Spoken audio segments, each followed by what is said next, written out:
अयो निल्या हा आज लय जेवण झालं भाऊ. हा राव मी तर आता एक घास खाणार नाही, घरी गेल्यावर डायरेक्ट झोपे जाणार आहे.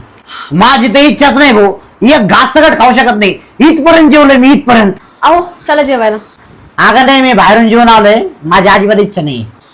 ऋषी भाऊजी तुम्ही चला, तुम्हाला वाढते. नाही वहिनी, मी असं बाहेर जेवू नाही शकत. माझी परी माझ्यासाठी अजून पण जेवायची थांबले असं. आणि तुम्हाला माहिती आहे माझ्या परीवर माझा किती जीव आहे. अहो ती माऊली कोणासाठी स्वयंपाक करती? माझ्यासाठी का नाही? माझी वाट बघती. मान्य आहे वहिनी, तुमची इतका चांगला स्वयंपाक नाही जमत, पण करते ना माझ्यासाठी. आणि मी असं बाहेर जेवून ये ना, शोभत का मला? शोभत अशी बात नाही खात वहिनी. मी बाहेर एक घास खात नाही. मी उपाशी राहतो, ती सुद्धा माझ्यासाठी उपाशी राहती. ती उपाशी असेल वहिनी, मला जावं लागेल वहिनी. हो चला जेवायला. अगं मी बाहेरून जेवण आलोय. तुम्हाला चला म्हणते ना, पटकन जेवायला चला. मी एवढी मेहनत करते, एवढं बनवते कोणासाठी ते? हा घशात कोंबेल नाही तर मेल्या तुझ्या. पटकन चल. नाही वहिनी, तुमचं चलू द्या, मी येतो. चला चला, रोजच नुसतं बाहेर जेवायचं.